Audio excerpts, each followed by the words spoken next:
All right. How's everybody doing tonight in YouTube land? My name is 12 Gauge, and I have a very special guest on the panel right now. We're waiting for the other one to arrive. We have Miss Jennifer Coffindaffer here. How's it Thank you going, so much Jennifer? for having me, 12 Gauge. You have the best intro of anyone on YouTube. I'm just saying. You do. It's great. Well, I just want to tell you that my friend Jeff H actually created that, so he was the one that was wondering about video editing. So he's he's a great one. Well, Wow. thank you for that. Thank you for that. Yeah. So tonight we're gonna start with the Idaho 4 discussion. Obviously, there's been a lot of dropped documents over the last couple of weeks, and we have a lot to go over. But can you tell me a little bit about anything that you've noticed recently that has caught your eye specifically? Well, I mean, it's great now that we're seeing a lot of transparency. This is a case that has been under seal, almost all of the documents since the case really began. And quite frankly, documents shouldn't be under seal from the public unless somebody's life could be put in danger, or there's informant information, or there's special techniques of law enforcement you're trying to protect, or you're getting ready to arrest somebody else, so you don't want those documents released. So really, they've just been rubber stamped and sealed, and it's nice to see some transparency now in this case.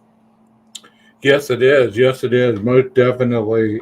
I'm glad they finally unsealed them, but with the unsealing comes a lot of extra tidal waves. It's like we've been waiting for this for almost 2.5 years, and now here it is. And it's almost difficult for people to digest all the information that's coming out. Tonight I'd like to play a little bit of News Nation, and they were discussing about the knife bought on Amazon. And I have a couple of questions about that for you. Great. Yeah, absolutely. So let's watch the interview with News Nation, and then we'll dive into that. I'll ask you the questions that I have, and we can kind of discuss it back and forth. See if we articulated the information the same way. But let me go ahead and get this up there, and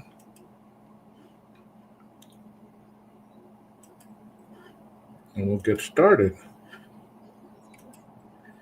And here we go. With us last night.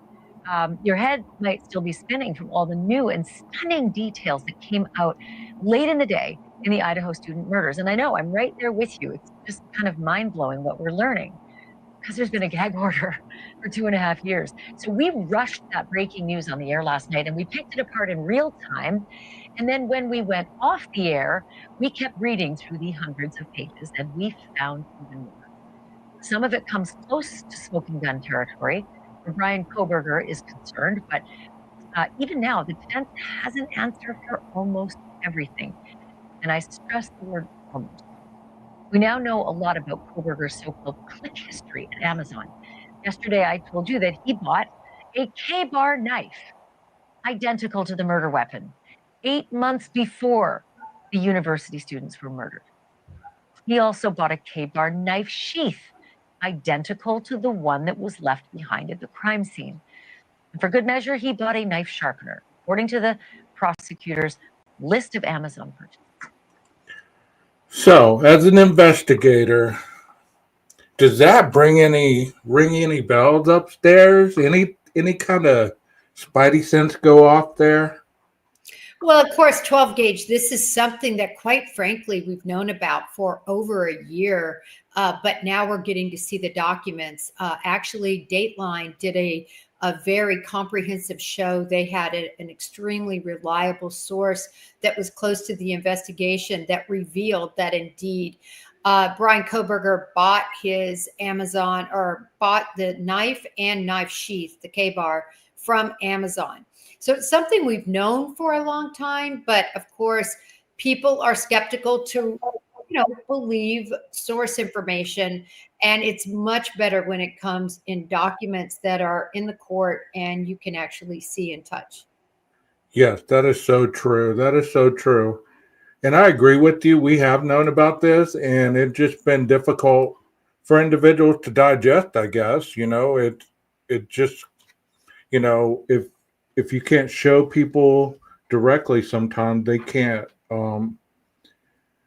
manifest the information just as it is. They want to add to it, they want to deduct from it, they want to, incorporate it, I guess, however they can digest it. But I'm glad that all this information is finally coming out. And the click history is very interesting to me. I was reading the documents, and, it was very interesting to me. So let's continue on with the video. But now we know he was looking to buy something else, a so-called replacement K-bar knife and sheath. And this was after the murders happened. Remember, the killer made that critical mistake and left the knife sheath next to the bodies of Kaylee Gonzalez and Maddie Mogan. The murder weapon has never been found, so it stands to reason that the killer might need a replacement for both the knife and the sheath if anyone ever came around asking. And of course, someone came around asking Bryan Kohberger. By the way, we also got to see the selfie that Bryan Kohberger himself snapped in what appears to be his bathroom, a bathroom. But we know this, that picture with the shower behind him was taken just 6 hours after the murders and an hour and a half before 911 was even called. He is smiling. He's giving a thumbs up about something, seemingly does not have a care in the world and looks pretty proud of, again, something. Any comment on that before we dive in later on this picture? Oh, I mean, it is very telling. This is right after, obviously, he's considered innocent right now in a court of law, but the facts show strongly that it would seem he committed this crime. And for him to be taking this selfie is quite interesting. The bushy eyebrows are extremely important because it's within the time frame of this crime happening, and it is what Dylan Mortensen, one of the surviving roommates, denoted. And you can very clearly see there these bushy eyebrows. And in terms of that thumbs up and everything, I mean, I just think I consider this a trophy photo that he's taken, not to send to anybody, but just to commemorate what happened. Okay, because we do know that seldom killers, they do try to either take something from the crime scene or they try to replicate something that'll memorialize their activities, and this is definitely one of those moments that could very well be that type of scenario. Wouldn't you agree? There's been a lot of speculation that these bushy eyebrows are not that bushy. What do you say to that, Jen? Well, when you see somebody like Dylan saw him, everything covered up except for his eyes. And for her to make that notation, I think is very, very important. It was the one thing that was unique. Some people have, as an example, crystal blue eyes and actually I've seen photos of him and sometimes his eyes really shine out. They don't in this photo, but what is unique about him are these rather large overgrown eyebrows. And what I thought was interesting too is after he was arrested and made his court appearances, those eyebrows sure did get groomed up. Yes, they did. Yes, they did. As we've seen those mugshots progress, those eyebrows did get groomed up, as you say. The one thing that police would be able to get off this photo would be timestamps, correct? Yeah, the timestamp on this, I believe, is 10/31. And so again, that's just within hours of this crime being committed, and the same day, of course, November 13th. And so if indeed he committed this crime, wow, look at how composed he is, showered up, hair all done. But there's a couple of notations, I think. One is his markings on that left hand. I mean, I see a lot of bruises and redness. Okay. I don't know what that's from. And then also, I did note that he's using his right hand, so that makes me believe he's right-handed. I believe his sister might have said that at one point. I haven't been able to find that document. But, the public hasn't really been privy to whether he was right or left-handed. Of So course, of I think course. this shows us that. I also think it's interesting he has those earbuds in. Is he listening to something? Is there some special music that he might be listening to as a part of this whole cathartic process? And I've heard killers have music type that they either listen to before or during their crimes. Would that be kind of like what you were saying? Yeah, oh, that definitely can happen. I mean, the thing is, a killer like this who's done something like this, he wants to remember, he wants to feel, he wants to be back in that moment. And so I truly believe that there are different things that remind him of this crime. And in the shower, as you may recall, the shower curtain was not on the shower when law enforcement surprised and served that warrant there. I've always thought that was very significant. Did he use it to wrap possibly any of the clothing or any of the items in? Did he have blood spatter on it? And was he concerned about that? So he got rid of that shower curtain. But I think the fact he's in front of that shower and possibly had, because of all the blood, even though I think he removed a layer of clothing, perhaps, that blood could have soaked into the mask that he wore. And I'm just picturing blood kind of coming off of him and going down that drain and him being able to remember that. And I see the shower as having significance. Well, let me ask you a question because that is interesting that you brought that up.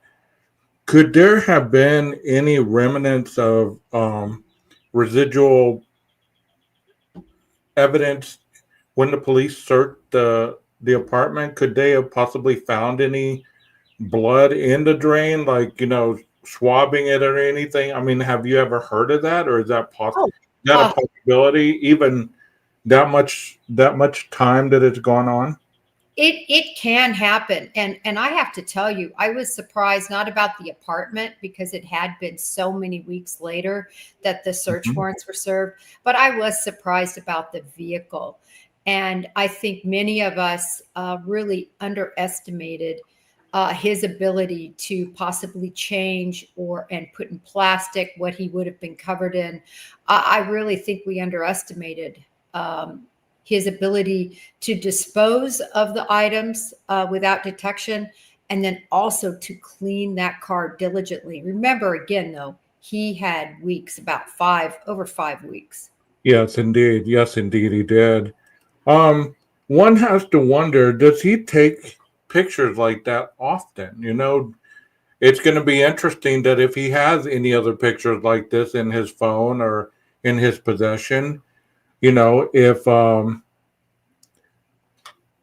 the jury will decide whether the build, the eyebrows, and other characteristics of this photo really demonstrate what the witness did identify in the paperwork. Yeah, I mean, I think everybody's got to take a look at what she said. She described him as having bushy eyebrows. And I think you would definitely look at those eyebrows and think those are bushy. At least that's my opinion and my assessment. When Yes. you look there, you would never say those are fine line eyebrows or sort of more normalized eyebrows. They're big and they're bushy. Yeah. And did he take other selfies?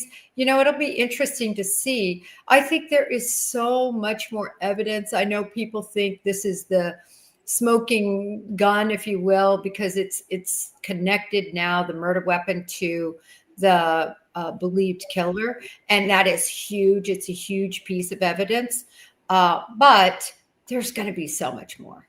Very well. Very well. Yes. Well, let's continue on with the video.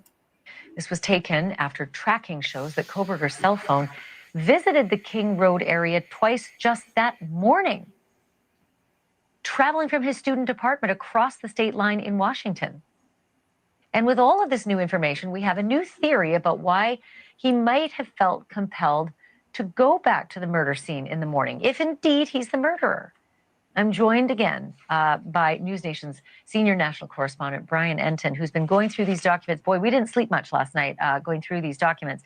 No. We're on FaceTime, just finding one thing after another. So let's talk about first this replacement knife and sheath. Okay, before Brian starts speaking, I want to ask you a question. Is it normal for individual to possibly committed a crime? Let's say that there was another killer, or let's say Brian's the killer, whichever one. Would it be logical to believe that the individual could have rode back in the morning when he realized something was missing? Oh, I've said from day one, 2.5 years ago, I have always said the reason he went back was twofold. I said, number one, he wondered where that knife sheath was lost and could it have been something he could retrieve? And secondarily, I believe he was watching the news and looking, and he could not believe. Remember, this guy wants to be famous, really infamous when you murder somebody. He wanted all that attention, and here there's nothing going on. And I think he wanted to drive by and see, is anybody there yet? He must have been so stunned to see such a quiet place when he went back at 9:30 in the morning. Do you think that played a little bit on his ego, that there wasn't a whole bunch of police there and ambulances and everything else? Could it have possibly played on his ego a little bit? Well, I think that it played enough on his ego when he didn't see the news, it being, screamed from the mountaintops for hours and hours and hours after the crime. I think he said, all right, I'm going to go back and see what's going on. So certainly played on his ego. But, then later he was able to really, I think, be satisfied because this became the biggest case worldwide in terms of a criminal situation. Exactly. And he memorialized it with that selfie, if that's indeed what he was doing, because anytime that we take selfies, it's for gratification of some sort, whether we want to show a new outfit or whether we want to show a remembrance of an event that we will cherish forever. It's something of that sort. So that could possibly be what that picture was all about, or more. Mm-hmm. Agree. That I actually missed the first time around. When I saw that he bought the knife and the sheath and the sharpener 8 months before the murders, it was a eureka moment.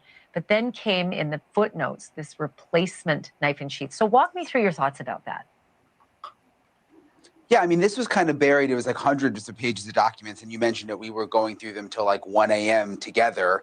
And I was also so struck by the fact that he bought the knife and the sheath, according to prosecutors, that I missed this one little teeny line in one of the state documents until I found it in the middle of the night, which is really, really interesting. They say that after the murders, so he bought the knife and the sheath before the murders, they say, but after the murders, they went through his click history on his Amazon account and that he was searching for a knife and sheath, which is very, very interesting when you think about why, perhaps. Did he suddenly realize that, he realized that he left the knife at the scene and wanted to have a knife in case police came knocking on the door and said, where's the knife? So that's one possible reason. Left the sheath really an interesting piece of information. Scene, right? Left the sheath at the scene and then disposed of the murder weapon somewhere. It's never been found. We presume that if he's the killer, he took an hour to get back home, what would have been a 10-minute drive. So maybe circled somewhere far and wide and disposed of that knife. And then here's the other thing. Don't know when or if he knew, oh, dear God, I don't have the sheath. So let's talk about that next morning, because at like 9 in the morning, the cops don't know yet. The roommates don't know yet. 911 hasn't been called yet for hours. His Elantra is driving by the house again. Yeah, they've got the surveillance video. So when she says that, If his Elantra was captured again, there's more footage of that Elantra in the daylight showing him going in the neighborhood, stopping, going maybe looking where he parked the first time for the sheath, driving out. You're definitely going to see a clearer picture of that Elantra. Is that not correct? Yeah, I think you will. And the other thing is, he probably wasn't in the hurry that he was in after the crime was committed. According to the documents, he flew out of there. So Mm-hmm. that made it also difficult for camera imaging. But you would believe that when he returned there at about 9:30, as I recall, that he likely was driving normal, and that would be much more easy to capture on video. Exactly. So if he's driving back into the area in the morning, that's easier to catch the license plate, right? It's easier to capture the individual as they're driving by that home at 1112 Queen Road. I mean, it just, that footage by itself could be enough to put him in the area. They wouldn't need all the other, times that he went around Queen Road Apartments, so to speak, in Linda Lane, that area. Would that be true, or am I kind of reaching there? Well, 1122 King Road, all the times he visited there, they have him going there 12 different times before Right. these crimes were even committed. And then certainly, as you mentioned, all around Linda Lane and Queen and everything in just abutting right up to the time the crime was committed. And he actually parked and then exited and went in. The prosecution is really going to want to show all of that. They are going to show every single time he was in and around King Road. It tells a story. So I believe they will show all that footage. And Right. actually, if anybody does happen to follow me on Twitter, long ago, I put up, based on both the cell phone records in conjunction with the video records and receipts, the exact route and the timing. It's about a 4-section uh, map, if you will. Right. And if anybody wants to take a look. Yeah, y'all go check that out. That's on X. Yeah, it's on X. I still call it Twitter. I Okay, mean, that's fine. It's easy to call it that. yeah, on X. Coffin Daffer FBI. Okay, yeah, y'all go check that out. Y'all go Thanks. check it out. So let me ask you another question. So people are saying that, let's say he did order this. Let's say there is click history, but there's no receipt. Does that matter? Well, and I don't know how many of your listeners use Amazon a lot. I use Amazon all the time, and we have a family plan. So there's multiple people on and multiple people using it. And what happens is when you have multiple users like this, there's typically, in our situation, multiple credit cards that are linked to the account that Right. are linked to the person. In addition, you have a delivery address. So that deliverable address is significant because it's going to link, I think, straight to Brian Koberger. Where was it delivered? But this was 8 months in advance. It was in March, but nevertheless, it's going to be delivered to an address, I think, associated with him being there. When you say click history, they're going to be able to match up the computer that Brian Koberger would have been using and clicking on to the exact time that Amazon, the knife was ordered from Amazon. They're also going to have the credit card history. So when you put all that together, it's really, in my opinion, the easiest of breadcrumbs to follow and to figure out who ordered that knife. Plus, anyone else on the account is likely, I think, going to say, I didn't order that knife, and they're not going to have the click history on their computers that show that they ordered it. Correct. And at the bottom of the document, I believe it stated that there is also someone that would be able to witness to the defendant that he actually saw the knife in person. I'm paraphrasing, but at the bottom of the footnote, that's what it kind of describes, correct? Yeah. No, So absolutely. there was somebody that's putting the knife in his hands. Yeah, this is going to be, I believe it already is cut and dried. I mean, that's why the prosecution is strongly saying he ordered the knife. Mhm. And so they're going to have all these components, as you mentioned, and it's just really now we have the murder weapon linked to the murderer. Yes, indeed. Let's continue on. That shows him back near the house near 9:32 a.m., which makes you wonder what was going on there. Did he realize at that point that he had left the sheath behind, and was perhaps going back and considering trying to get it again? Was he just going back to gawk and sort of, you hear about when people set a fire, an arsonist, and they want to go like kind of see the place burn?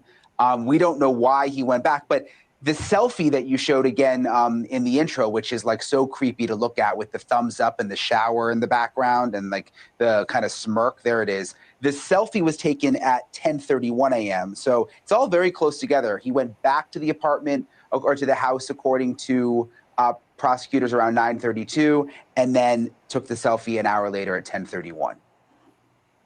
Which again, if he's the killer and the killings happened between 4 and 4:30 and he didn't get home till 5:30, you think that would be the first shower, right? If you're covered in that evidence. And so this looks like a fresh shower. And again, this is at 10:30. So this is, 5 hours after he would have returned home from the murders. Again, if he's the killer. So now I want to bring in another piece that is tied to all of this, because as we're trying to figure out, was if he's the killer, was he going back to the house in the morning gawking and looking for action, or was he going back to find the knife sheath that perhaps he realized, dear God, I've dropped a critical piece of evidence? And that's now where I'm sticking, because there's some more evidence that came out in these documents that will take you there, and I'll explain it. So the state apparently did test runs through this house, parking a car, walking from where the killer's car would have been to the door, entering the house, going up the stairs, pretending, to have killed two people, coming down the stairs, down the hall, killing two other people, and then making your way out of the house and back to the vehicle. And the key words that are used in the test run is taking off the bloody clothes and then driving away. What do you think about that? Well, that's another thing from the beginning. And of course, I have to say, 12 gauge, out of all the cases I covered, this is the Huckleberry for me. This is the one that I know more about than any other case I've covered. Yeah, I think so. Yeah. Inside and out.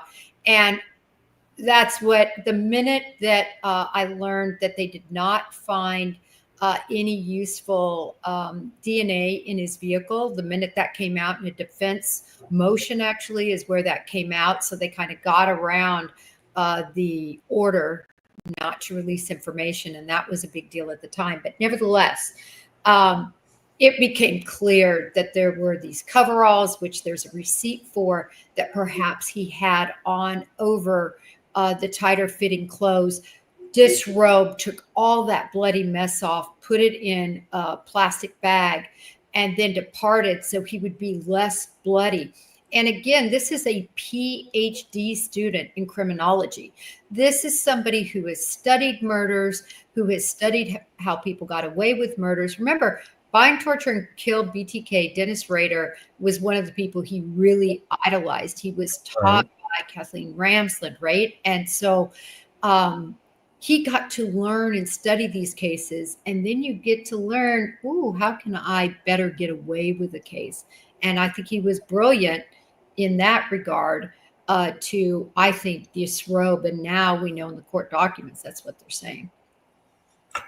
What do you make of, when Dylan stated in the document that she saw a vacuum type object? Do you have any kind of professional experience with any killers or any kind of criminal that would use a vacuum type object? And if so, what might that have been?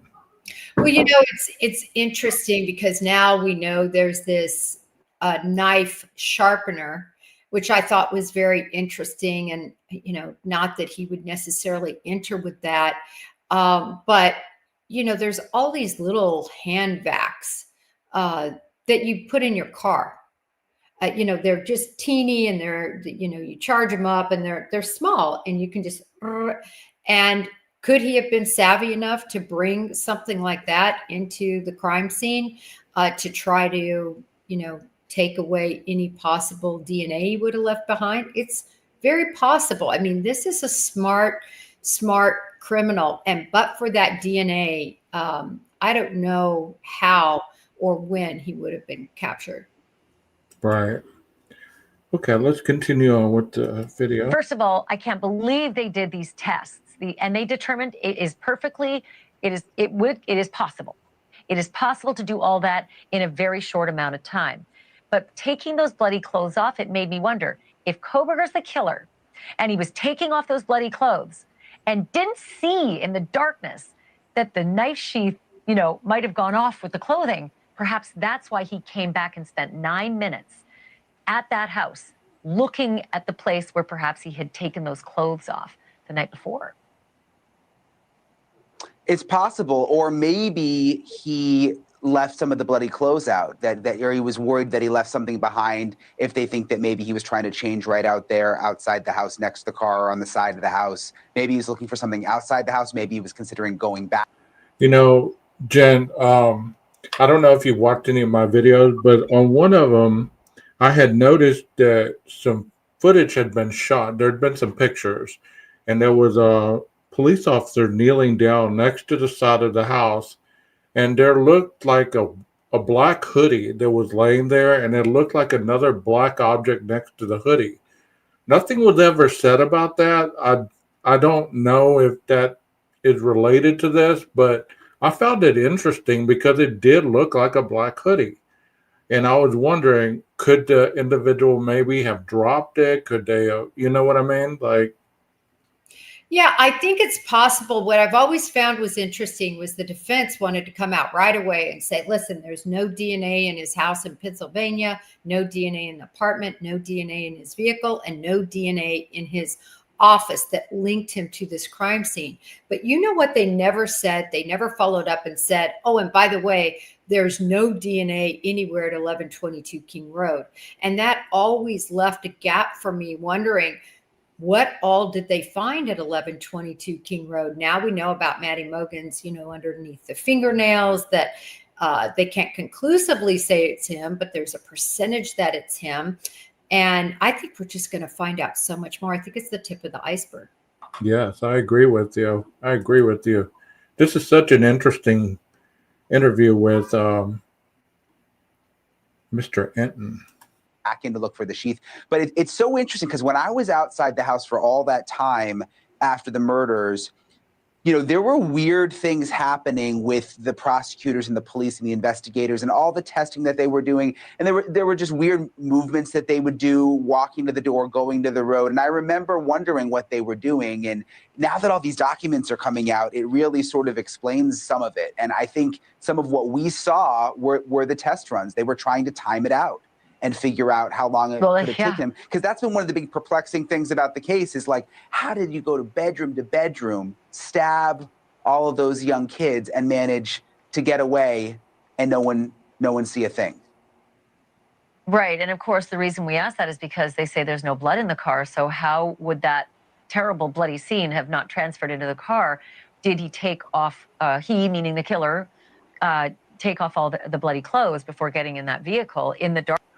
When they say that was a bloody scene, when the coroner came out and said that at the very beginning, I believe that most of the blood was probably contained into the room. So I don't believe that there was blood being tracked all over the kitchen, all over the hall. I don't believe that. I could be wrong. That's just my opinion. But I know you've investigated cases that have been bloody and, things like that. Is that just law enforcement jargon, or is that a concrete level of consciousness? Well, I think definitely it would be very possible that blood would be transferred to other parts of the house. And we actually know that there is a bloody footprint that existed. That's the van footprint, that is meaning the van shoe markings outside of Dylan's room. So we know that at least that footprint is there. They had to use special chemicals to pull it up, Right. which I also found interesting. It made me wonder if he had on booties or something, but enough blood went through to go ahead and transfer and make the into that footprint, which is really interesting. So I still believe, and I wonder if he changed. I don't think it was outdoors. I know that they might believe that. I think it would have been inside. There was plenty of time. I always tell everybody, if you don't think 8 minutes is enough time to kill and do what he did, this guy ran a mile in 6 minutes. Right. Imagine people run miles in 6 minutes, much less 8 minutes. You could run well over a mile.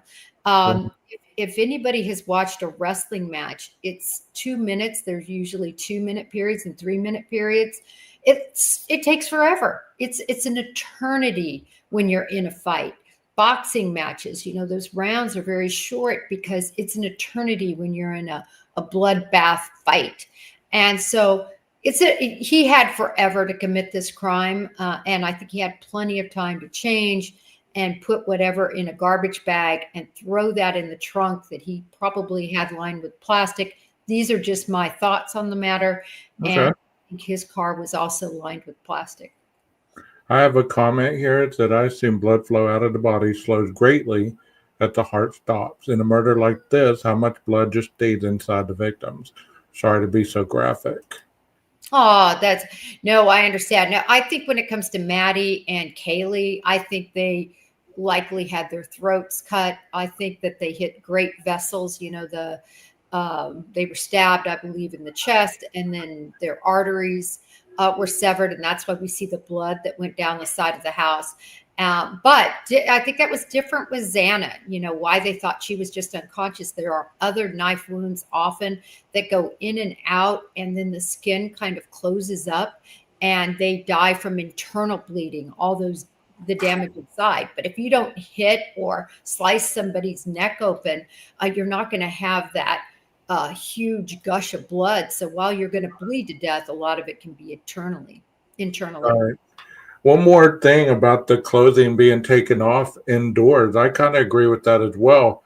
I was thinking, though, there was some investigators in the hazmat suits, around the back slider, and they were looking for evidence, obviously. I wonder if they were able to find any blood evidence or any kind of perpetual DNA from the victims or the perpetrator. That's an interesting thought that you have there. I agree with that. Yeah. You know what? 12 gauge. I am so glad we got to hook up tonight. I know, I have an event that I can take off for. But as always, your audience is just so great. Thank you so much. Comments and they're thoughtful, and they have such good questions and input. And of course, 12 gauge, I always love being on with you. I appreciate your kindness, how you discuss these cases with empathy. And I look forward to seeing you again. Okay. Thank you so much. Have a good evening. Thank you. Bye-bye. All right. So we've gotten to the point where we understand that possibly those clothing could have been taken off at the area around the slider, which many times before in our discussion we've discussed that. So it's not really, I'm glad that Ms. Coffindaffer was able to, kind of discuss that as well, because it does make it a lot more probable, in my opinion. Does anyone else feel that DM and BF thought they may have been in the midst of a prank? I feel a little alone on this new theory of mine. Well, y'all can discuss that. Let me play the video. That way we can get on. Molly said she shall be coming on shortly, so we'll continue to listen to this video. Darkness right there beside the house. So it's fascinating because we couldn't see inside the house. They pulled all the blinds. But when they came in and out of the house, we didn't know what they were doing when they were inside. And now, of course, we can't know because they tore the house down. So another massive detail, I think, to drop last night. I'd never seen this anywhere. And it was one mention. It didn't repeat itself anywhere in the other documents I saw. And that is that Dylan said she was 3 feet away from the killer. And I just stretched my arm out because I still cannot believe that this is how far roughly 3 feet is. And not only that, she saw him holding something. Okay, so that's something new that I hadn't heard before. I don't know if y'all have heard that, but that's interesting that she stated she was 3 feet from the killer. Yeah, there was some interesting new nuggets involving Dylan because they actually included the verbatim statements that she made to police officers when she was talking to them about what she saw. And she said that she saw the person in the house holding something. She did not give more specifics than that, but she said holding something. And something else that struck me, Ashley, I don't know if you noticed this, she talked about how she had seen the picture of Brian Koberger. She had seen him in the vest, and I'm assuming she's talking about the moment where he was in that bulletproof vest when we were out there and they pulled him off the plane when they brought him back to Pennsylvania. She must have been watching the news, and they asked her during this interview, well, does that look like the person that you saw? And she said, I have no clue. So she wasn't able to make that connection, but she did go back several times to the bushy eyebrows, which again, I think is why that selfie, that creepy selfie picture is so important. That's why the prosecution is keying in on that. They want to show that picture to the jury and say, some of the questions that I have about those bushy eyebrows are, I didn't get a chance to ask Jennifer this question. I was on my way, but maybe next time. I always enjoy her up on panel. The state of mind, it's showing the state of mind of the individual during this whole process. And if you have any kind of backdrop on criminal procedure or criminal justice theory, state of mind paints a picture of the avenues that the individual takes to eventually put them in the place where they either committed the crime or they did not. And like I always say, the police don't gather evidence to find a suspect. Most of the time, they're gathering evidence to formulate the crime so they can eliminate people from being suspects. So, with that being said, think about how much he wasn't even on the radar at the very beginning. As we've seen, Brian wasn't even on the radar, I believe, until about the 21st. Hey, Andy, how you doing? Hey, Bullets, how are you? Thank you for being here. And the rest of you, thank you for being here and being so kind. So think about that a little bit. The state of mind plays a lot of this. So whenever you're hearing the click history, the knife sheath, the knife and the sharpener being bought, delivered, and seen at his house in Pennsylvania, and then moving across the country, did he order it days after he was accepted to the PhD program? Did he order it a week after he was accepted? When did he order this knife? Because whenever he would have been accepted to the PhD program, and if you can see that he ordered it within days after, then that showed the state of mind. He wasn't a hiker, he wasn't a fisherman, he was not an outdoorsman. So his click history would have shown other avenues if he was into that level of activity. But as far as we know, he was not any of these things. So the state of mind that I believe that the prosecution is going to try to show is to add up. Okay, he was accepted into the PhD program. Days later, he clicked, bought this knife. It was delivered. He had it delivered. Most things can arrive in a couple of days. I just ordered water on Wednesday, and it got here today. So most things arrive in a couple of days. So who saw him open the package? What did they see? And then did he pack it up with him to leave? when he went out west. Also, let me tell you a little bit about people who are, how can I put this? Like, if this knife was his prized possession, okay? This knife was his prized possession. It makes sense that he would have wanted to replace it if he viewed this as a prized possession, especially if he lost the sheath to it. If he was that compulsive about certain things being together, losing the sheath would have, and having to throw the knife away if he did, or bury it, or whatever he did with it, that would have broken the cycle of his compulsion.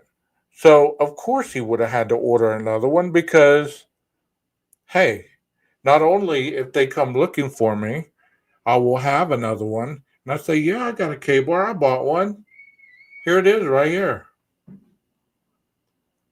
But I believe he didn't think on them going that deeply and searching the Amazon history. Does this stuff make sense? Let me see what bullets say. Yeah. So he would have found out in March. That is interesting for sure. She could still be looking through her slightly cracked door as he walked by and still be 3 feet away. That's true. But do y'all get what I just said? You know, everything I just said about the state of mind. I want you to be clear on that because I'm pretty certain that that's going to come up in the trial. You know, and where is that knife he bought? The most logical question. Okay, they're not going to ask him that because he's not going to go on the stand. But have you never wondered? We know he bought it. We know he bought it. Where is it? Where's the knife sheath? It wasn't gathered as evidence in Pennsylvania. It wasn't on the chain of custody form that they found it in Pennsylvania. Where is it? Where is it? This is my K-bar. There are many like it. Yeah, I know that movie. Yeah, exactly. Full Metal Jacket. You're right. I mean, yeah. You know, like,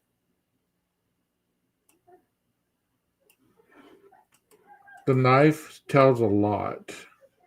Let's continue on with the rest of this. Oh, do you think these are bushy eyebrows? This is the last photo of him taken after the murders. And just, 5-6 hours after the murders, you can't have changed the eyebrows much in that short period of time. This is what the man looked like if this is him. I did find it very interesting in these documents to see that Dylan Mortensen interviewed 5 times with police and once in front of the grand jury. And never did she waver from, I saw bushy eyebrows, maybe one eyebrow, but bushy eyebrows is everything I remember. Can't tell you about the eyes. Can't tell you about much else. Yes, I was drunk. Yes, it was scary, but 5 different times from the moment they were in the parking lot out front of the house that morning, all the way through to the grand jury, her story never changed. 5 times with cops, once with the grand jury. I think that's super, super powerful. Then Ann Taylor, the defense attorney, comes along and drops a massive document. Got it here, actually. I've got the bushy eyebrows here, and then I've got the other one that's the neuropsychological and psychiatric evidence motion. And I read through that as well. And she brings up 3 neuropsychological conditions of Brian Kohberger. She says he's got developmental coordination disorder, DCD, obsessive compulsive disorder, OCD, and then autism spectrum disorder, which is ASD. The significance of all of these are huge. She's explaining away a lot of the bad facts. So walk me through those.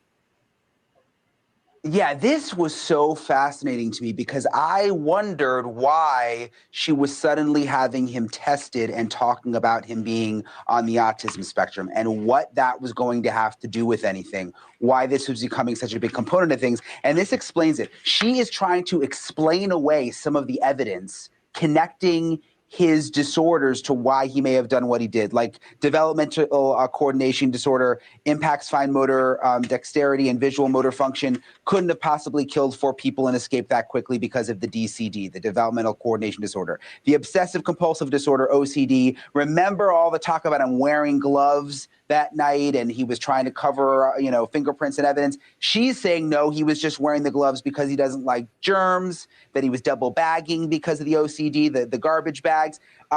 That's a great question. And I put that up there in my community post today about the sharpener.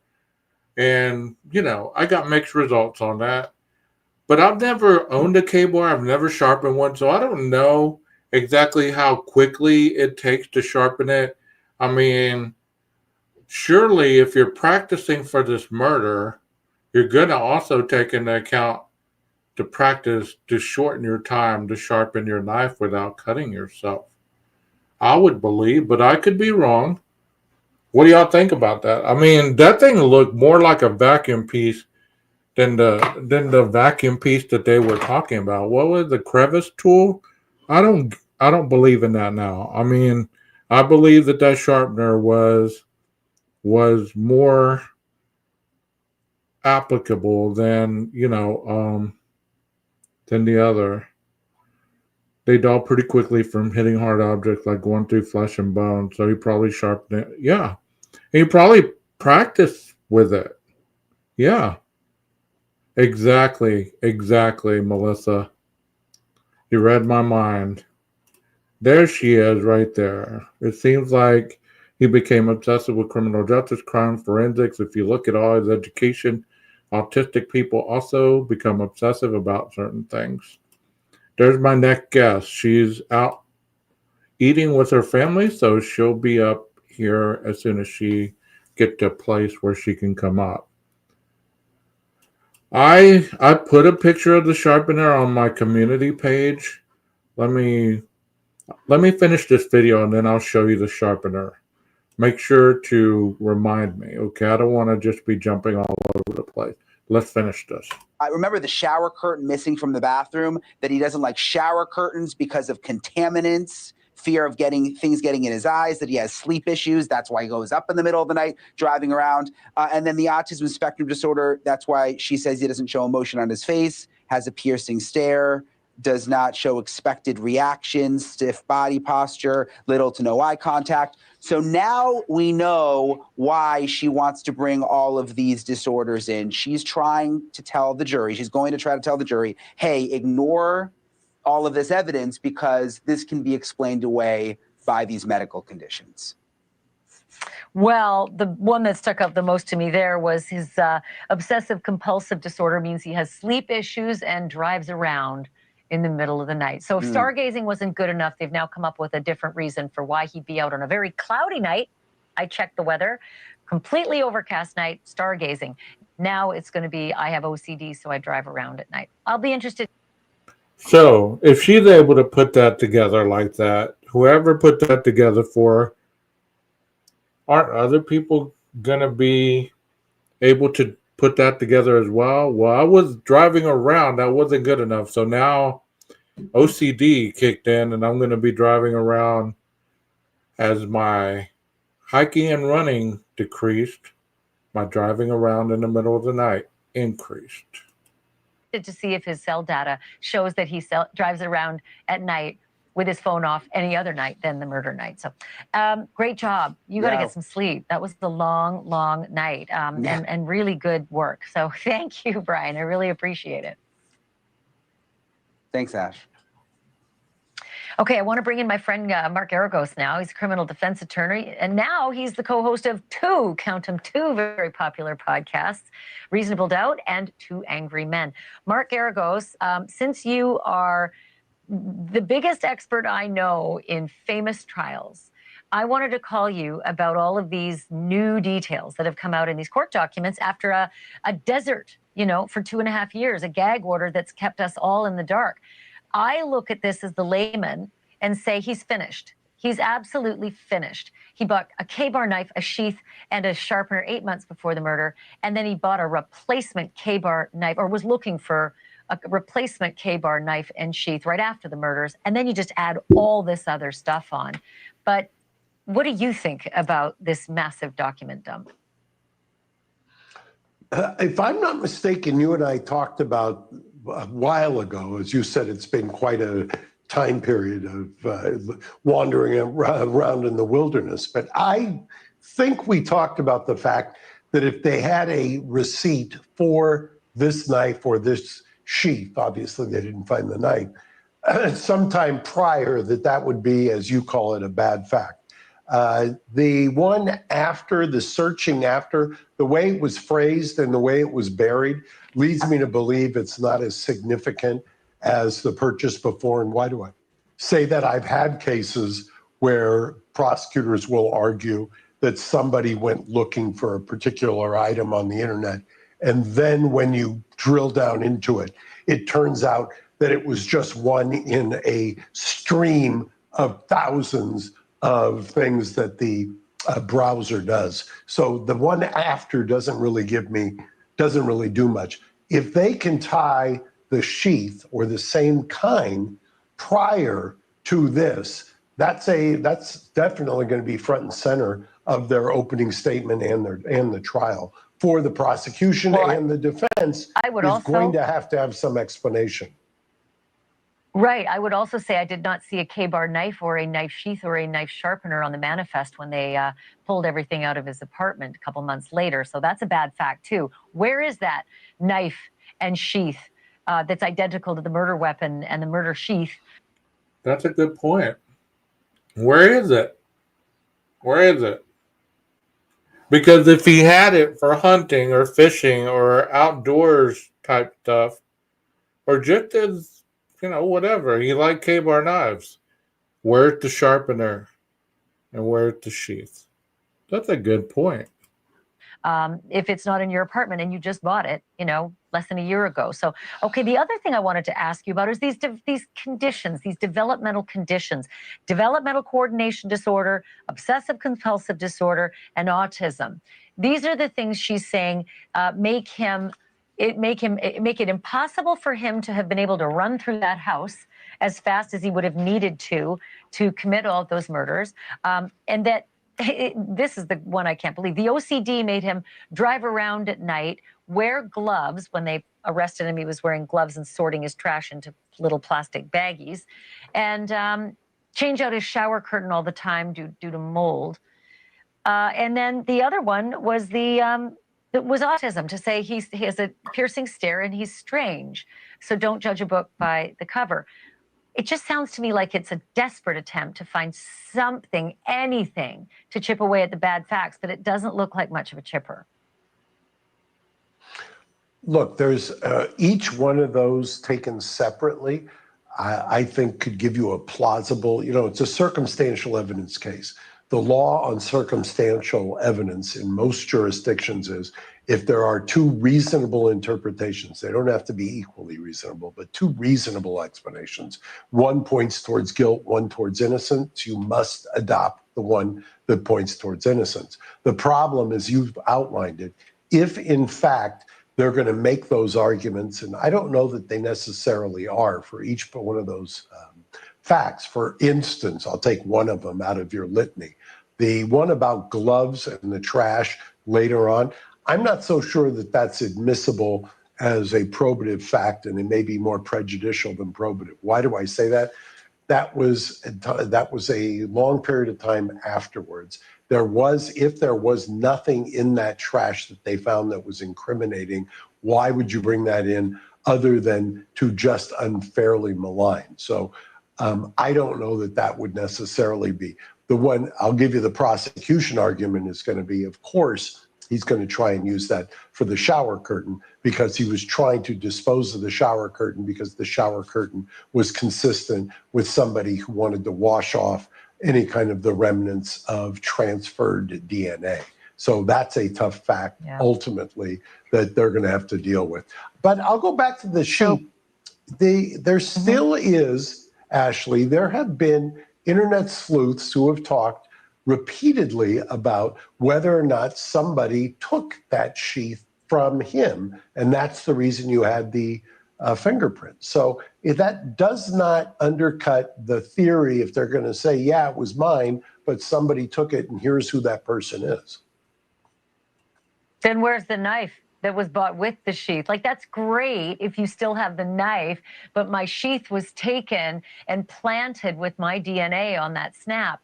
It's just a little far-fetched to say, and I just lost that knife, coincidentally, No, I think if the defense is going to be that somebody took the knife and sheath, and that is, yes, it's got his DNA, but the reason it's got his DNA because it was his. Somebody else took it. We don't know what happened with the knife because they took. Well, let me ask you this question: if somebody takes your stuff and it had your DNA on it, okay, let's be logical here. You come in, you steal my shoes. It's going to have my DNA on it.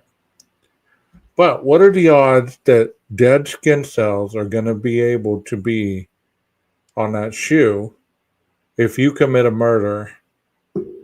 I mean, honestly, your skin cells are going to be on that shoe after the fact. So, in this case, I would believe that how would they get dead skin cells to plant on that knife sheath to put appropriately where it was found? Let's say blood. They'd have to draw it from Brian and steal it from him somehow to be able to plant it. They'd have to steal the sheath. They'd have to do all that to plant all this stuff. So if that does sound logical to you, then I guess, then the plant they did plant it. But think about how difficult it would be to get dead skin cells, because that's basically what was found in the snap. Not on the outside, on the inside. You get what I'm saying? So that'd be difficult. Hey, Elizabeth, thank you for being here. Thank you so much. Took it. Yes, it was his, but he was not the person who was there. I believe that's got to be, if they've linked this up, assuming everything, that has to be the defense. Crazy, because the handle of the knife would definitely have more of his DNA on it if someone wanted to plant his evidence at the scene, and the sheath had almost nothing on it. But okay, one last quick question, and I have to make it quick. The defense doesn't want the words psychopath or sociopath used at trial. Okay. State says they weren't planning to. And then the defense wants no inflammatory evidence like graphic autopsy photos. Well, Mark Garagos, since when does a defendant get to say you're not allowed to show the autopsy photos of a quadruple stabbing? Like, I just can't even imagine you'd ask that question. Well, let me play devil's advocate here. A lot of times the victim's family does not want those photos entered into evidence or does not want them displayed in court, or will make the motion or join in the defense motion to just enter into evidence a small number of them for obvious reasons. Nobody wants to be sitting in a courtroom and watch their loved ones' remains be projected and then captured on the internet or paraded around in publications. So I understand that. And by the way, that once again goes to that analysis. Is it more prejudicial than probative? Well, I think the jury needs to see the horror that this was in order to land upon something like a death penalty. I think they need to know exactly what happened to those 4 kids. That's me. Hey, Mark Garagos, great to have you. Thank you for doing this. I really appreciate it.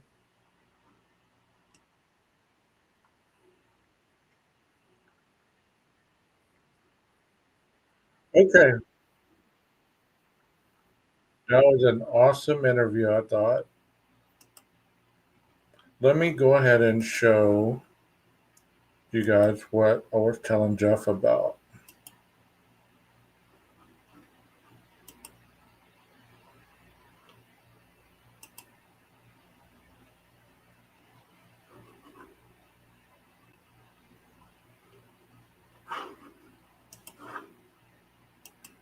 And then we'll get on with the next round of videos while we wait on Molly. So, Jeff, if you're in here, this is what I was talking about. This is what I put on my community post. So, if the individual was walking out with this, could that not be misconstrued as a vacuum type object?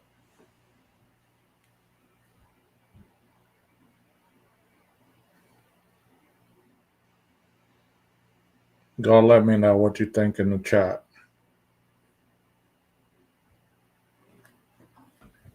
I mean, if you're seeing this, if you see this in the dark, it could or could not be a vacuum type object. Howdy.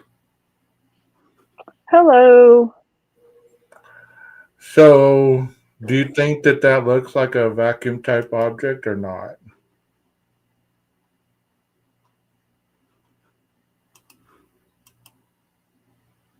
Are you talking to me? I'm sorry.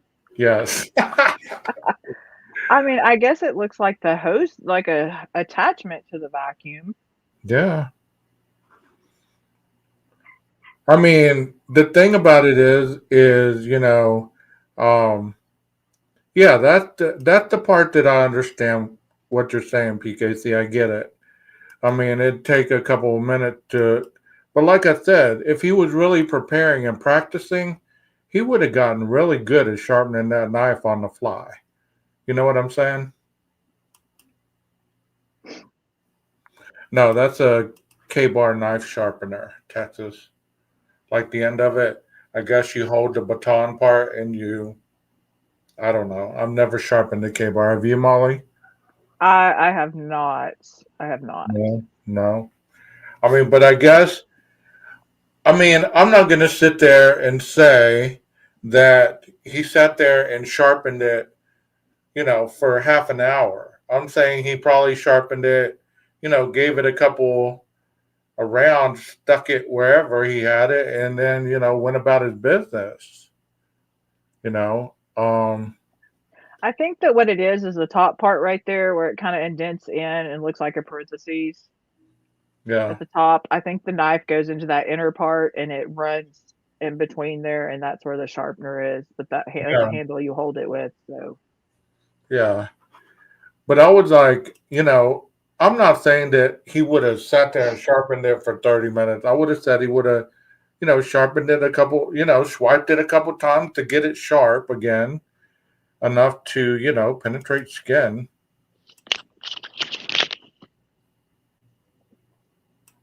Yeah, but with enough force, if you're killing someone, like if you're honestly going to kill someone, you're going to have adrenaline going. You're not going to have to worry probably about the weapon being sharp. You know what I mean? Yeah. I mean, at the first, yes, but like, I don't know. It just seems very odd. I mean, I'm just trying to throw my hat in the ring as far as the vacuum type object. No other reason than that. And I thought that made more sense to me than a vacuum crevice, the circular crevice thing that they talk about. Why would you have a vacuum crevice if you're not vacuuming, People are weird. I don't know.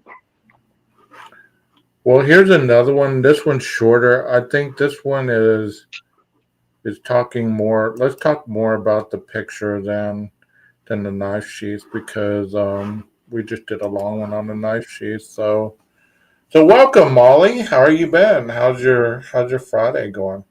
I'm glad it's over. This week has been a long week. I think it's just, I don't know. Is there a bad batch of meth or is it the moon or I don't know. It's just been a bad week. It's been long. I mean, we got the times all mixed up. I mean, I don't know if I put Central Time when I sent Jennifer the email or not, but she was thinking Eastern Time. When she came on, it was 7 something, so she wasn't able to stay very long because she had another engagement. And then that's when I text you, and then it all corresponded okay though. I'm glad she was able to come up for a little bit. We'll have her on again. So this is the part about the bushy eyebrows. Okay, let's talk about that a minute. We'll watch the video and then we'll talk about it.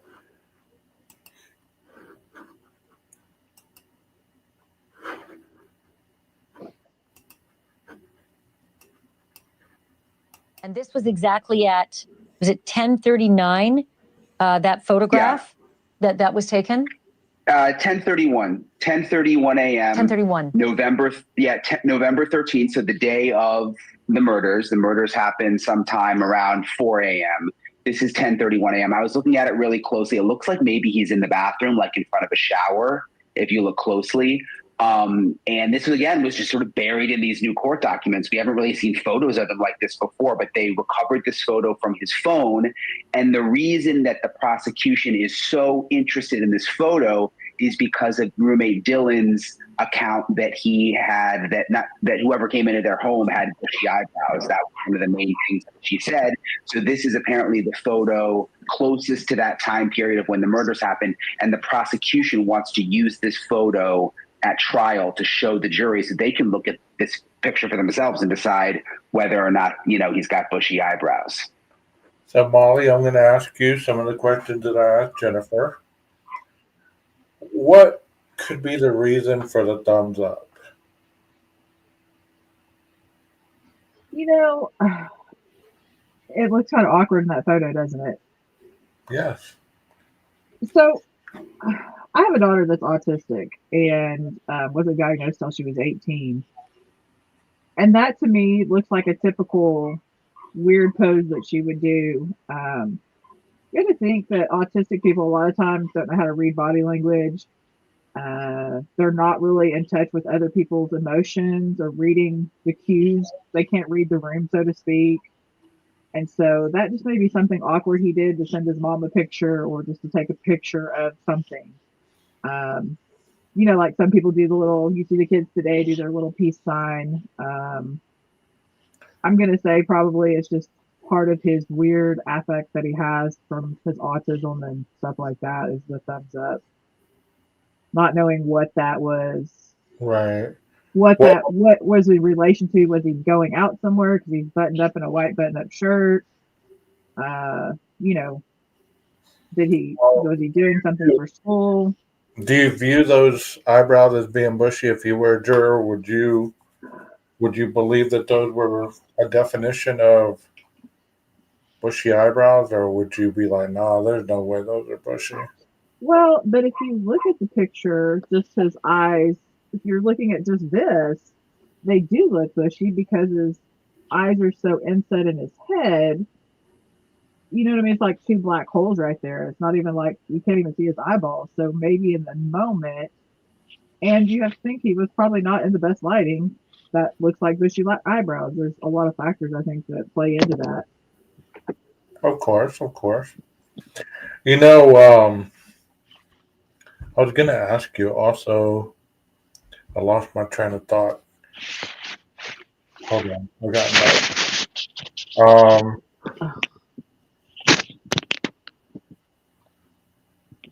Sorry, my headphones do not want to stay in today. That's okay. I don't know what the deal is. But go ahead. Oh, you said your daughter has do you know what her IQ level is? So my daughter is over 4.0 GPA, top 10 of her class in high school. She's extremely, extremely smart. So even when they went to diagnose her, it was kind of like she has it, but her IQ is not typical of, there's not very many people who have, and I don't remember what her IQ is at this moment. She could tell me, I'm sure, but Right. but she's very high IQ. She's very smart. Now she's book smart, but when it comes to like if you and I are making macaroni and cheese and we're boiling the macaroni and it goes to bubbling and it's going to bubble over, we know, stir it, turn it down, do this, do that, so it doesn't overflow.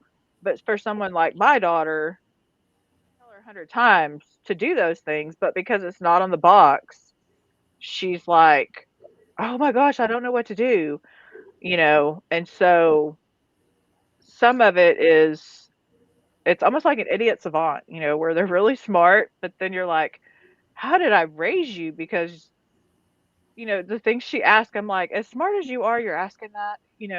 It's Right.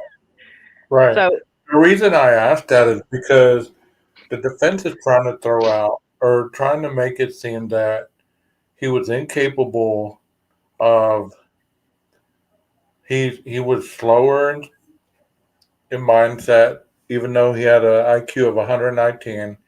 He was incapable of having the stature that, well, due to his autism or whatever, he had like a balance disorder or something like that, which would have made it difficult for him to move around and commit these crimes. I mean, I know this sounds silly, but this is some stuff that's being put in the paperwork, and I find that odd because the man could run a 6 minute mile. well, you can't have it both ways, right? You can't. If you can go out and you can run, if you have a balance issue, you're going to be running on something like a track, right? He was out running trails, right? Is that what we were talking about? Yes. What I equate to running cross country when I was in high school. I could not run cross country to save my life because my ankles would twist and everything else, but I could run on a track. So, how are you going to say he's got a balance issue, but then he's out running on trails where there's sticks and rocks and dirt and mud, any number of things, whether it's paved or unpaved? How you can't have it both ways. You cannot have it both ways. You can only have it one way or the other. I think what they're really just trying to do is they're just throwing the spaghetti at the wall to see what will stick and Mm-hmm. see what they can make a reasonable doubt. And if they pick the jury right and you don't have never really dealt with autism, on a more personal level, you wouldn't know that autistic people don't really equate a lot of feelings. I can tell my daughter I love her, and she'll be like, "I love you too." But when you ask her what love is, she doesn't. She can't tell you what it is. She can be sick, and you can ask her how she's sick. She's like, "Mom, I don't feel well." Well, how don't you feel well? And she can't describe it. So, I, to me, the autism as a defense is crazy because I would think that would make him more likely to commit a crime because he's more removed from the feelings and the connections to another human being and taking their life. I don't know if that makes sense to you all, but Of course it does. Of course it, it does. it's it's like, oh, this is just an object. It's not a person.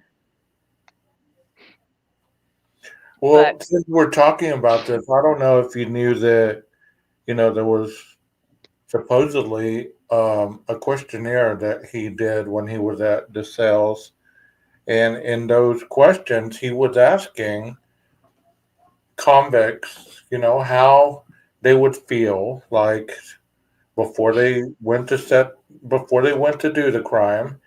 What did they need to take with them? What did, just very specific questions like that, almost like precursors to gaining, um, kind of like a outline of what he could do or needed to do, if that I, makes sense. yeah, I was reading about his education level and his going for his doctorate and forensics, and he had all of this, I'm going to say, training. It's like he geared up for this for years to try to get away with it, honestly, in my opinion, from somebody that, I guess maybe I look at things differently because of the exposure I've had to law enforcement, but, like, all of that's like, wow, he really just he was getting as much knowledge as he possibly could, and then if he did commit this crime, did he commit it in a way that he possibly could get away with it with all of the schooling and the forensic stuff that he had? I mean, to me, that all plays a factor in that. That, like what you were saying, like, how did you feel? That to me is like him maybe being obsessive about murders and how they felt, and maybe he wanted to achieve that feeling, or he wanted to to Yeah, and see what it felt like. I've always said that. Look, if you can't feel anything, what's the best way to learn? Is to ask other people. Well, describe to me what that feels like. Well, if you've never burnt your hand on the stove, or you don't know you can't feel what that would be like, and I ask you, well, what did it feel like? And you describe to me, I don't have to do it, because if I can incorporate what those adjectives are, it's going to make sense to me, correct? No, yeah. I mean, and again, as somebody who has autism, if he does have autism, which I guess he's had that diagnosis from my understanding, um, you know, they don't equate what they feel to love. They don't equate what they feel to pain. They don't. So it's almost like he was trying to figure out where to put that feeling. Like, where do I put that in a box? Where so I can check it off and put it in a nice little spot. But I don't see anything that I've read that really paints a picture of him not being, you know, not having done this. If anything, to me, the autism makes it even worse on him, because if you really ever dealt with anybody who's autistic, they become obsessive. They become, yeah. My daughter doesn't even have the obsessive disorder, and she becomes super focused, hyper fixated on things. So I don't know. Even this picture, I don't know many men, if you're not wearing a tie, that you would button your shirt all the way to the top. I don't know very many men that would do that. It's such a nerdy thing. It's just, It is. he looks awkward. He looks like, I've never taken a selfie before. I'm not comfortable. He looks like he's got headphones maybe on his ears. Yeah. So, which headphones with an autistic person is typical, because they get overwhelmed. You know, it blocks out some of the noise to listen to music, that kind of thing, so they don't stim. But yeah. And you're So, right, he is a nerd, Melissa. He is a nerd. But I'm just saying, like, when you look at the whole picture, even if you've never seen a picture of him, and then you go, oh yeah, now it makes sense, right? Like, well, that's yeah, a kid that yeah. I would have picked on him in high school. That's But what I that is. mean, and I'm not making fun of him by any Oh, I'm means, not either. But but yeah. some of the other pictures are just like this. The shirt's always buttoned all the way to the top. There's a jacket. He got these slacks on. He's wearing he looks like an older man dressed. Well, and you have to think, autistic people also become obsessive about what they wear. Um, you'll see parents with younger autistic kids who they grew out of their favorite shirt, and that's the only shirt they've ever wanted to wear. So they bought 10 of them, and they've been recycling them for years. And now they're looking for the bigger size because the kid doesn't want to get dressed. So you have to think, maybe that's one of his things, is that button is what it is. That's part of his thing. Yeah. It should be interesting during the trial to see how they present him. Are they going to put a tie on him? Or are they just going to leave Well, the shirt button like that? I Like, think he wears a tie in the in the hearing that they've had. He does wear a shirt, tie, blazer, the whole nine. So, I mean, he does look, you know, professional looking, like he would be a TA. But I mean, if you saw him walk into your classroom as your TA, I'd be like, great, here we go. This is going to be horrible. I I mean, mean, I'm not a bully, but like, I would be like, oh Lord, here we go. We're done. And you're right. You're right, Tex. He does look like that. Yes, I will agree with Tex over there. Uh, but yeah, I mean, I think that anything that the defense does at this point, we can see as strategic. So if he is dressed in a certain color, in a certain way, haircut, not cut, facial hair, stuff like that, I think it's all going to be a strategic play on what their narrative is. Um, honestly, I mean, it's all going to be strategic. well, let's continue on with the video. Wow, super clever, right? Prosecutors can say, this is 10:30 in the morning, and look at the bushy eyebrows that, couldn't have possibly been plucked 6 hours before if this is the guy that Dylan saw. But, there's the double entendre here, and that is he is freshly showered and proud. Why? 6 hours after the murders and an hour and a half prior to the 911 call even being placed. This is the photo he is taking of himself in front of the shower. Thanks for watching. Go to joinnn.com. This is what he was doing 6 hours afterwards. But what else was going on in his life? Like, did he have some type of doctorate thing where he was getting up and making a presentation? Like what aren't we seeing? Right. We're seeing the prosecution's narrative in that. But what is the defense's narrative that we haven't seen yet? Other than the bushy eyebrows and the whatever. But, what else have we... I get that. I get the whole volleying back and forth. Well, I'm going to show you this. Yeah. Okay, so you haven't shown everything. Let's show everything now because they got the same information.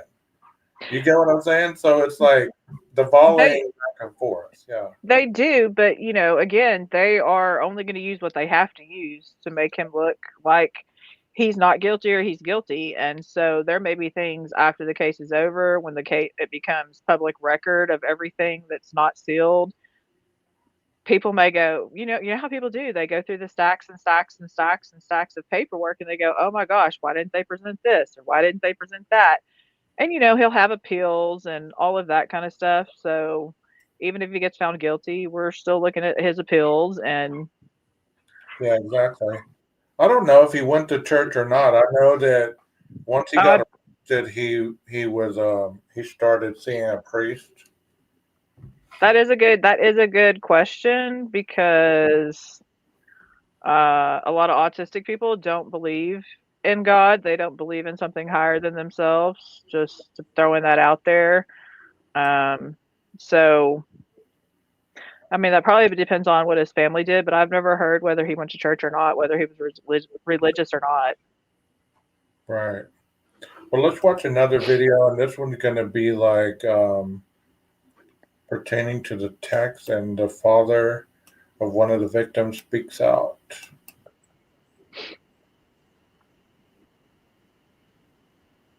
Oh, hold on. Maybe if I shared the video, y'all could see it, huh? Oh, wow. Talked a lot, Steve, over the course of this last 2.5 years, and it's been hard on you more than anybody, just with the gag order and hearing things that make you think there was a chance that maybe Brian Kohberger could beat the rap. You saw what I saw. You saw what Brian Enton just laid out. There is a knife purchase, there is a sheath purchase, a sharpener, and that selfie and that map. Tell me your thoughts as you see all this new evidence come out. We've been sitting on this one a little while. I'm glad. I mean, finally. I've always felt like anything coming out of the court that any of the fact finders are going to have to see is the safest thing in the world to show. What could mess this up is a jury hearing all these YouTube people that just make up stuff and call speculation. Speculation is just another word for lying, creative lying or storytelling. But these are facts.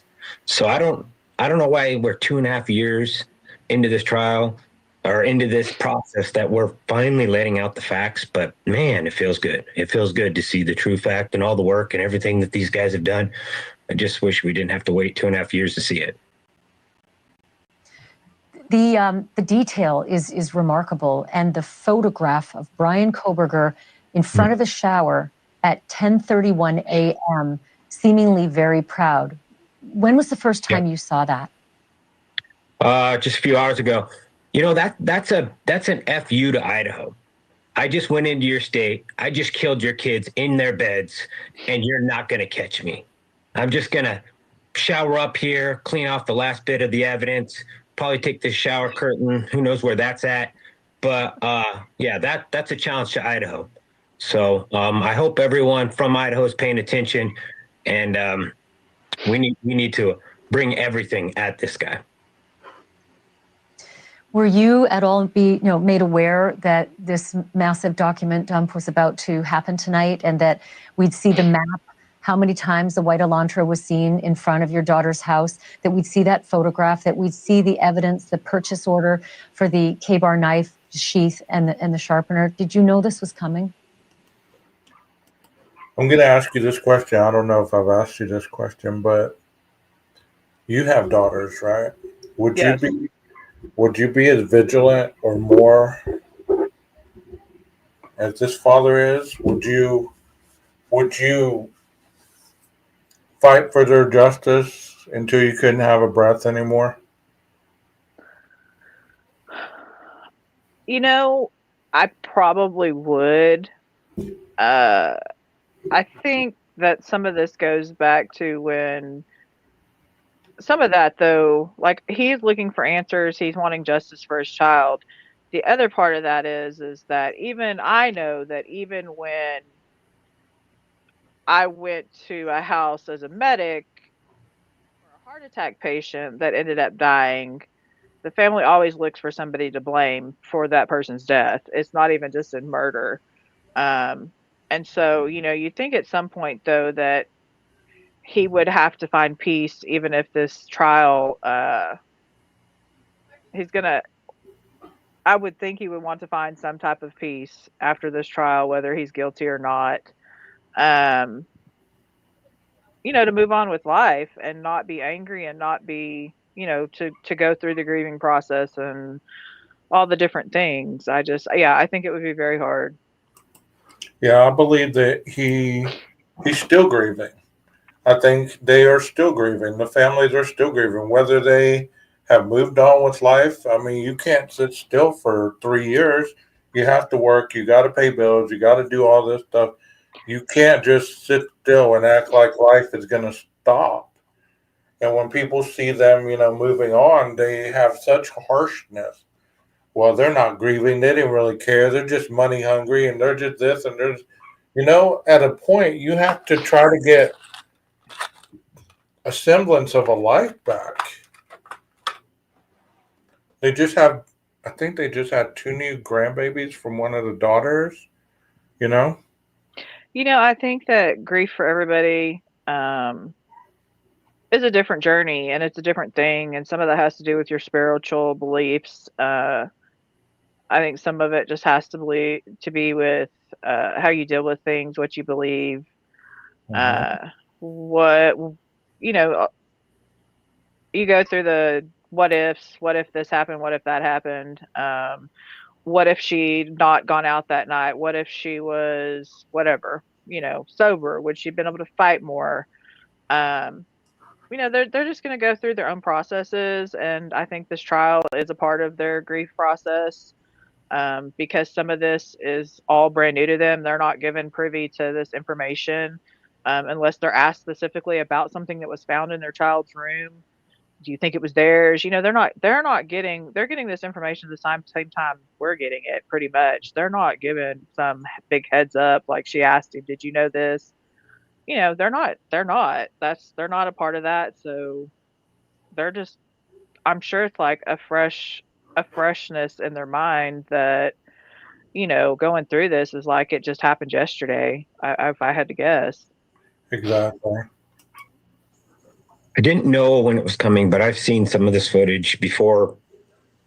I would suspect even the officer's seen some of the stuff. So I know how powerful it is. I know how good it is. I had no clue who I was looking at. I had no clue what I was looking at. I just seen cars. I seen a white Elantra. I seen it come and go. I didn't know what I was looking at. I didn't even know what the time of the crime line was, but it's just hard to sit on the truth for so many years and be told that you need to do everything to help the person who killed your daughter.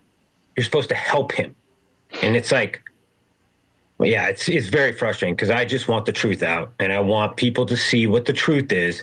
Stop listening to these idiots that think, speculation is evidence. It's not. It's absolutely not. What's coming out of the courtroom right now is evidence. And the fact finders, they'll decide if it's one way or the other, but it's still facts. I'll go one further. This is some of the strongest evidence I've seen yet since they found the sheath and since they found the DNA on the sheath matched Brian Koberger. I thought of you immediately, Steve. I thought, man, this is going to be good news for him, because all you want is a case that's strong. Am I wrong in what I imagined you'd feel like? Yeah. We were torn when this all happened, but I really wanted to embrace and love the community that I'm a part of. I wanted to say that we did everything right and we got the right guy. But then we just, this whole process, and I don't understand it, guys. I'm just a dad trying to like rage through this to figure out how to get justice for his daughter. No, nothing holding me back. No rules, no nothing. I'm just trying to get the evidence and the truth for my daughter. So that's what I was doing. But now, 2.5 years later, I've learned there's an order of things and all this stuff, but it feels good to show and highlight all the hard work that the FBI did and Moscow Police Department. It feels good to see that, and it's just a little puzzling why we had to wait so long, But it feels like we're finally getting there, and some of these trolls can go find the bridge that they came from and return to it. Thanks for watching. Go to join.nn.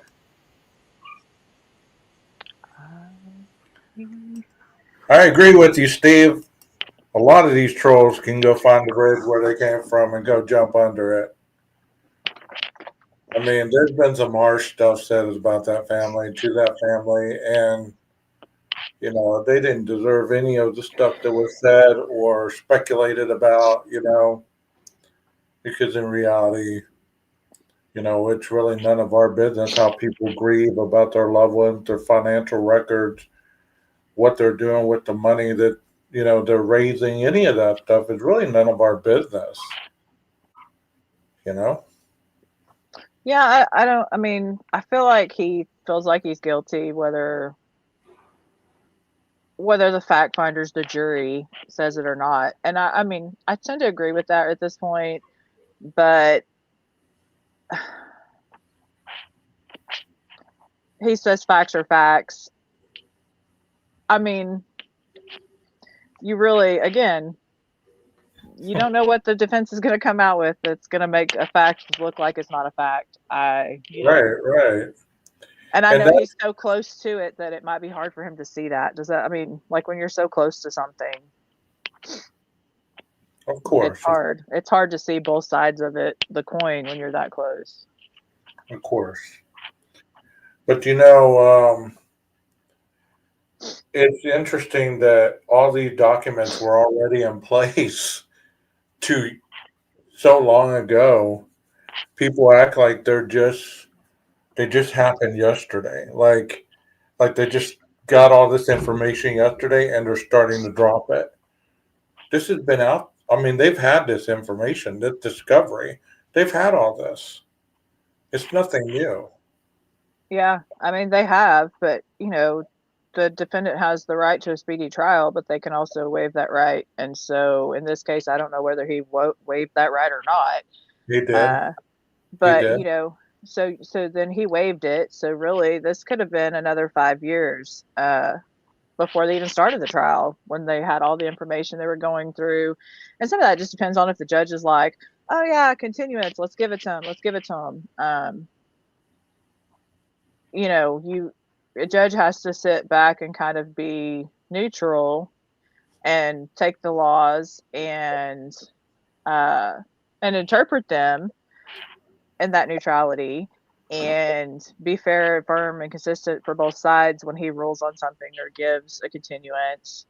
And so while it's not fair to the victims' families, you don't want the defendant to be able to come back and say, hey, this judge was biased and I want this thrown out.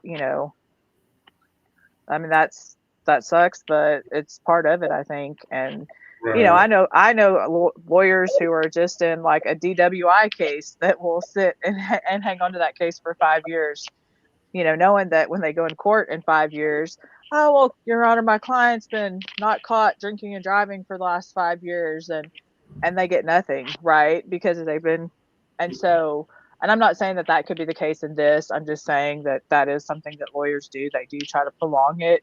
They try to get farther away from it. They try to get people to forget the facts. And like in his case, it being so publicized, being further away from him committing that crime, if he did commit the crime, helps him because the jury is going to forget what they've heard through media, through the social media and media, and they're gonna, it's going to be, well, I've never heard about this. How many people do you think have not heard about this case? Something, honestly. I ask people sometimes, I and mean, there's a lot of people that just heard about the 4 people being murdered, and that was it. That's all they've heard. They ask, well, did they ever catch a guy? Did they try him? What? They just quit listening after that. Like that's how important it was to them. To the YouTube community, they act like it's something that's important, like that everybody's speaking on this every day, every moment. This is all that's being talked about. And it's not. It's not. There's been, to quote another YouTuber, there's been thousands of murders happen in these 2 years.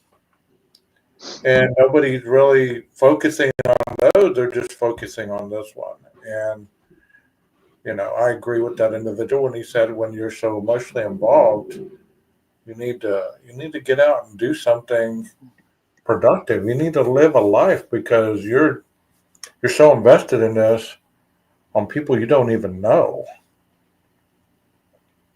no, yeah. I mean, yeah, I know that if I was in his position as the defendant in a murder trial, I wouldn't want my attorneys to have all the time in the world to come up with whatever possible scenario they woke up in the middle of the night 4 years from now and thought, oh, this would be good. I mean, Yeah.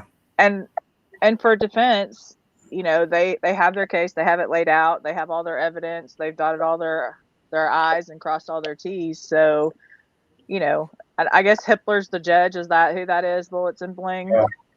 So yeah, I mean, judges they get tired of it and they're like, hey, that's that. But there may be some more games yet to play that we haven't seen, because I'm going to guarantee they're going to try to get things thrown out, things that are not admissible.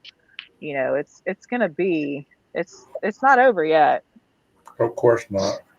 And like you and I were talking, this isn't even the heavy hitter stuff yet. No, this is just the light stuff. This is the stuff where they're just testing the waters. They're testing limits right now with the judge. What's he going to allow? What's he not going to allow? Yeah, and he's like, okay, let's hear it all. Fuck it. Excuse my language, but yeah. No, yeah. I mean, well, and again, he's the guy that's got to answer when there's an appeal, when they question his ruling, when, even if it's a jury case, a jury trial, when they come back and the jury's, he's the one that they're going to go back to and say, why did this, right? Why did you make this ruling? Why did you do this? And, he's got to keep track of all of that. The judge has a log of everything, and he has to go home and he has to read all of that paper that both sides submitted, and he has to listen to their arguments, and he has to look up, the state versus John Doe 1940 or whatever case brings up the precedent that they are saying, hey, due to this precedent or that precedent or this Supreme Court ruling or that ruling, he's got to know all that, and he doesn't know all of it. He's having to read it and refresh it in his mind as this trial goes along. So he is also taking both sides of the evidence and then looking at the law and the rulings and saying, hey, this. I don't see how Brian Kohberger walks away innocent. I don't see how he does that. But crazier things have happened, I mean, OJ. We got OJ. I keep throwing the Casey Anthony case out there because in my mind she was guilty. Well, she was guilty. What about the Menendez brothers? The Menendez brothers. They're trying to get out of prison right now. Based on what? The fact that their father supposedly sexually abused them when they were children, right? That's the reason they're not innocent. They're innocent now, or they've already served what they should have served. And I know it's California, so you got a lot of weird liberal Yeah. stuff going on. But like when you really think about it, like what? Yeah, Casey Anthony on TikTok. I mean, her daughter's dead. Like, you know, I, the plea of no contest, the plea of guilty, not guilty. I mean, it's a whole thing. A grand jury saw that there was enough evidence against Brian Koberger to bring this charge to trial, and that's all that matters right now. The grand Well, jury said there's enough. thank you so much for hopping on tonight. I know we were a little bit off, but I really enjoy your commentary, and I hope that you become a regular up here. I enjoy bouncing stuff off of you, and I do want to get eventually to the point of your paramedic side of it because I'm interested in learning a lot more, and I want to educate the subs as well to some of that arena. So hopefully one of these nights we can do nothing but medical type stuff and kind of like dive into that avenue of some cases or whatever. Yeah, I guess you're gonna have to do the Central Time Eastern, because we're Central. So I was just like 8 o'clock. Right. I'm gonna go eat with my family real quick, and we're gonna be out, and I'll be there on time. But Yeah, had to feed the kids. that's understandable. Well, you have a good night and thank you. The chat saying thank you for being up here. Thanks for having me, guys. Thanks for having me. Says you've been great on panel. Come back. Okay, so have a good night, Molly. Have a good weekend. Be safe out there. You too. Bye, y'all. Bye. All right, so that concludes the show for tonight. I hope that you guys have enjoyed it. Let's give Jeff a shout out for his intro video that he helped me with. He did a wonderful job. So I don't know. I have a live next Friday, I think, about child abuse and stuff like that. Maybe Molly can come up and talk about that and some of the cases that you may have seen. But this weekend, I really don't know what's going to happen. So be looking out. Make sure you have the notification set up. Make sure that you have all that stuff in order. If you're not getting notifications, please unsubscribe and then resubscribe. And if you enjoy the content or whatever and you want to be a member of the channel, please do so. I do need to catch up on my members only stuff, and I hope you guys enjoyed that. And like I always say, Maestro, cue that music. Y'all have a good night, good weekend. Catch you soon.